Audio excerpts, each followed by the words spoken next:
প্রিয় ভাই ও বন্ধুরা, প্রিয় বোনেরা, যারা আমাদের এই চ্যানেলের নিয়মিত দর্শক রয়েছেন তাদেরকে জানাই আন্তরিক শুভেচ্ছা ও প্রীতি ভালোবাসা।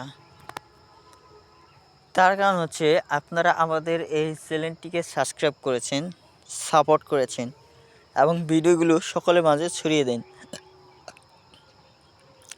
আর যারা আমাদের এই চ্যানেলের ভিডিওটি ছড়িয়ে না দিয়েছেন তাদেরকে বলবো আপনারা দেরি না করে ভিডিওগুলো সকলের মাঝে ছড়িয়ে দিন এবং পৌঁছে দিন, যাতে করে তারা এই ভিডিওটির মাধ্যমে অনেক কিছু শিখতে পারে, জানতে পারে।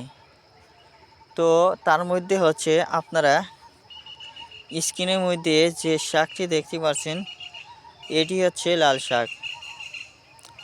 তো দেখতে পাচ্ছেন লাল শাকের মধ্যে ফুল আসা শুরু করে দিয়েছে। তার কারণ হচ্ছে এই লাল শাকটি কিন্তু এখন শাক খাওয়া যাবে না, কারণ অনেক বড় হয়ে গেছে, বাড়তি হয়ে গেছে। এই শাকটি এখন যাকে বলা হয় বীজ সংগ্রহ করার জন্য কৃষকেরা রেখে দিয়েছে। তো প্রিয় ভাই ও বন্ধুরা, আপনারাও বীজ সংগ্রহ করার জন্য পদ্ধতি এই ভিডিওটির মাধ্যমে জানতে পারবেন। তো সর্বপ্রথম আপনারা আপনাদের জমিতে লাল শাক রোপণ করবেন।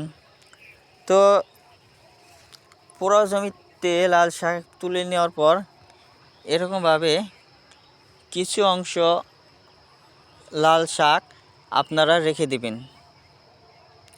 কিছু অংশ লাল শাক রেখে দিলে সেখান থেকেই এরকম বড় হবে। আর প্রিয় ভাই ও বন্ধুরা, এরকম বড় হলেই আপনারা কি করতে পারবেন, এই যে এই এরকম ফুল আসলেই ফুল থেকে বীজ সংগ্রহ করে নিতে পারবেন। তো ধন্যবাদ আপনাদেরকে।